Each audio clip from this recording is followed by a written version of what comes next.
Olá, bom dia! Repescagem. Caixa paga hoje primeira e segunda parcelas do benefício para 140 mil caminhoneiros. Reinauguração. Após 9 anos de portas fechadas, Museu do Ipiranga reabre amanhã. Maior, mais moderno e restaurado. E falta um dia para o bicentenário da independência do Brasil.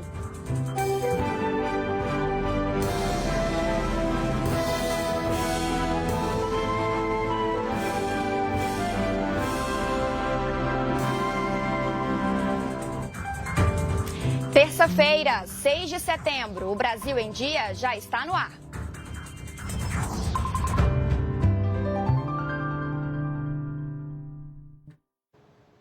São 8 horas da manhã. Estamos ao vivo também pelas redes sociais. A Caixa paga hoje a primeira e a segunda parcelas do benefício emergencial para cerca de 140 mil caminhoneiros que fizeram a autodeclaração entre os dias 15 e 29 de agosto para a inclusão na segunda etapa do programa. O crédito será feito em conta poupança social digital, aberta automaticamente em nome do beneficiário, com movimentação pelo aplicativo Caixa Tem. Quem ainda não recebeu o benefício e fizer a autodeclaração até o dia 12 de setembro e atender aos critérios, vai receber as 2 primeiras parcelas junto da terceira em 24 de setembro. Para mais informações sobre o pagamento, é só ligar para a Central de Atendimento Alô Trabalho, no número 158, ou consultar o atendimento Caixa ao Cidadão pelo número 111. O mercado financeiro prevê uma inflação menor e um crescimento maior para este ano. Quem comenta é Ricardo Caldas. Olá, bom dia a todos. O nosso tema de hoje é a expectativa de inflação e de crescimento econômico para 2022. E para tratar de um tema tão interessante que afeta a todos nós de uma maneira tão direta, a nossa equipe de produção preparou uma arte para você, telespectador, sobre a qual nós passamos a falar a partir de agora. No início do ano, havia uma expectativa de inflação elevada, só que essa expectativa foi mudando ao longo do ano e, há um mês atrás, a expectativa já era que a inflação chegasse a 7,11% este ano, em 2022. No entanto, na semana passada, a expectativa caiu agora para 6,7% e, para essa semana, temos uma expectativa de inflação de 6,61%. Da mesma forma, em relação ao PIB, no início do ano a expectativa era de um crescimento de algo em torno de 0,5%. Há um mês atrás, a expectativa já era o crescimento de 1,98% do PIB. Na semana passada, a expectativa subiu para 2,10% e nessa semana, segundo o Boletim Focus publicado ontem, a expectativa de crescimento, então, já é para 2,26% para 2022 e já há no mercado quem tem uma expectativa de crescimento para o PIB de 2,5%. Ou seja, o otimismo tomou conta do mercado, tanto os analistas de investimento quanto os analistas financeiros que respondem a essa pesquisa do Banco Central, o Boletim Focus. Essa informação que nós temos para você hoje, continue conosco. Tenha um ótimo dia. Inaugurado há quase 130 anos, o Museu Paulista, mais conhecido como Museu do Ipiranga, reabre as portas amanhã, após 9 anos fechado. E reabre cheio de novidades, maior, mais moderno e restaurado. Uma super obra, um dos museus mais antigos, vai se tornar um dos mais modernos do país. Mais de 7 mil metros quadrados instalados, 450 pessoas trabalhando simultaneamente. O imponente Museu Paulista contou com investimento público e privado de 211 milhões de reais e dobrou de tamanho.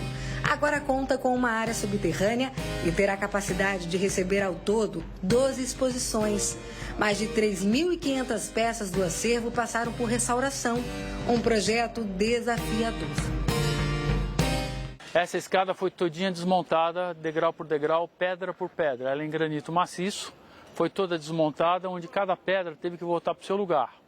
A mesma coisa aconteceu com 1.800 metros quadrados de soalho de madeira, onde taco por taco foi identificado, nomeado, titulado, desmontado, foi para o restauro e voltou para ser montado no exato lugar do qual saiu. O projeto ele consiste numa ampliação, que é um edifício novo, que não aparece na paisagem, porque ele é escavado em frente ao edifício antigo. Tudo isso tecnicamente foi bastante trabalhoso e demandou enfim, a contribuição de um conjunto enorme de profissionais para que isso pudesse ser feito da melhor maneira. O charmoso Jardim Francês também está de cara nova.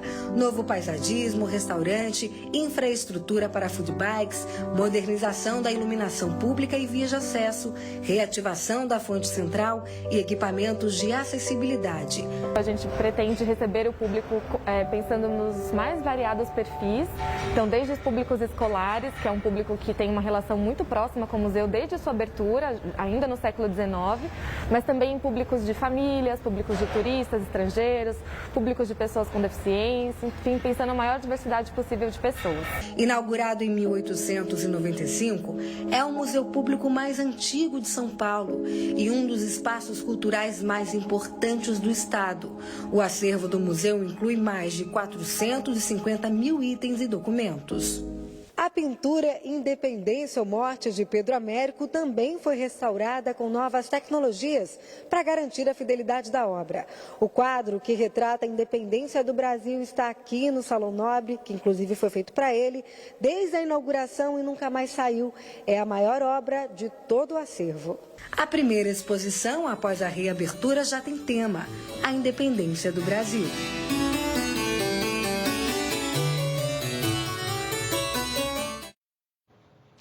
E até o dia 30 de setembro, o Museu dos Correios, aqui em Brasília, exibe peças que marcaram a história da instituição desde a independência, há 200 anos, até hoje. Nas margens do Ipiranga, Dom Pedro I recebe as mensagens. A corte ordenava que ele retornasse a Portugal. Foi o Correio que entregou a mensagem que Dom Pedro I leu antes do grito da independência às margens do rio Ipiranga. Foram com essas cartas que Dom Pedro soube que a situação entre Portugal e Brasil estava insustentável e decidiu ali mesmo dar o grito do Ipiranga e declarar a independência. A história dessa mensagem, dos Correios e da nossa independência se cruzam nesta exposição aqui no museu. Na exposição do Bicentenário é possível ver o Códice Bahia, um manuscrito em que os Correios prestam juramento à Constituição Brasileira de 1824 e ao Brasil independente. Há ainda os selos que comemoram os 200 anos da independência. Em outra mostra, no mesmo museu, é possível passear pela história da comunicação no Brasil, desde os telégrafos, passando pelo carro e os documentos do Marechal Rondon, um dos responsáveis por levar a comunicação para o centro do país. No local, ainda estão expostos os vários transportes usados pelos Correios, como bondes, aviões, motos e bicicletas, e os selos e cartões postais emitidos pela instituição. Hoje em dia é bem simples mandar uma mensagem, é só usar o celular. E uma pessoa do outro lado da tela a recebe instantaneamente. Mas quem é um pouquinho mais velho vai se lembrar que há alguns anos isso era bem diferente. Era preciso escrever cartas que eram inseridas nessas caixas aqui de correio. Essas aqui do museu mostram um pouquinho da história, como essa da época do Brasil Império, passando por essa da República. Essas aqui, que são bem antigas, mas ainda um pouco mais atuais, mais recentes. E essa amarelinha aqui, que é conhecida por muita gente em todo o Brasil. Os Correios, por estarem presentes em todo o Brasil, ele facilita muito o processo de desenvolvimento do país. Quando nós levamos hoje em dia, a exemplo dessa época, que é pertinente, as urnas eletrônicas em muitos estados. Nós também fazemos as entregas das provas do Enem em todos os municípios. O papel dos Correios nesse momento é muito importante também como um agente de desenvolvimento social. E quem falou sobre os 200 anos da independência do Brasil foi o ministro do Gabinete de Segurança Institucional, que participou do programa de rádio A Voz do Brasil. É o aniversário do Brasil. Eu acho que ali nós consolidamos a nossa situação de país soberano e que estava no cenário mundial a partir daquele momento como um país independente. Houve algumas tentativas de macular essa independência, nós conseguimos reagir a todas elas. Com isso, o Brasil se uniu mais ainda em torno da figura, na época, do imperador, né? E, ao longo do tempo, nós fomos fazendo que cada vez mais o Brasil fosse respeitado como uma nação soberana, independente e com enorme capacidade no cenário mundial. A Esquadrilha da Fumaça prepara mais uma apresentação para marcar o desfile de 7 de setembro aqui em Brasília. E esta edição será histórica. Além dos 200 anos de independência do Brasil, a Esquadrilha comemora 70 anos. Quem chega na pacata Pirassununga, no interior paulista, não imagina que a cidade é sede do maior esquadrão aéreo de fumaça do mundo.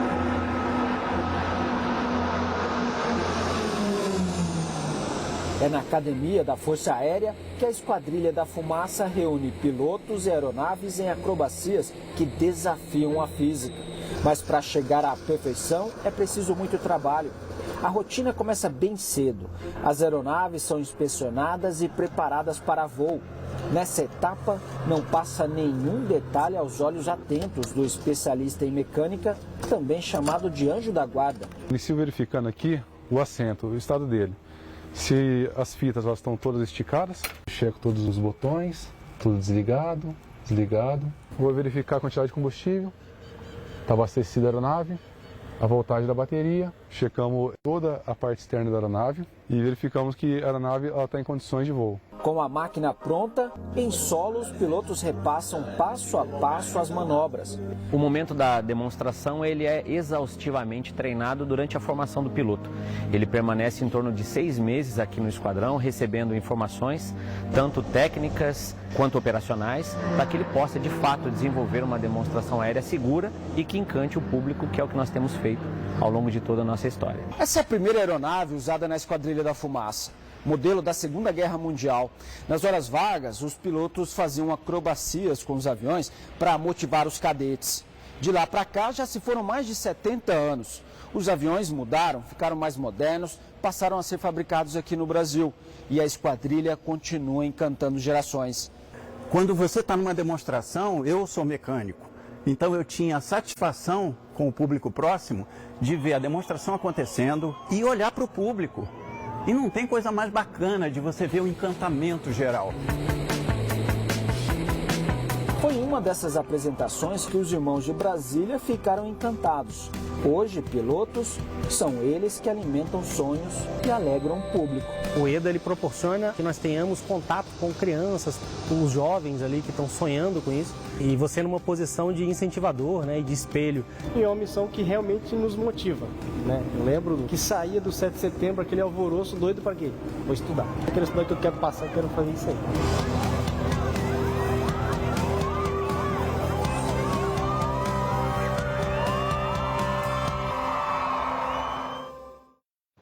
Legal, né? E amanhã a gente tem um Brasil em Dia especial com a cobertura de todos os detalhes da comemoração do bicentenário da independência do Brasil. 7 de setembro na TV Brasil. A grande comemoração do bicentenário da independência do Brasil.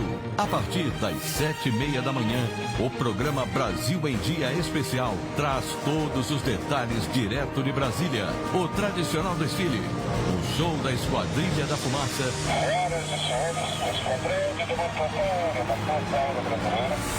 A cobertura completa do 7 de setembro é na TV Brasil.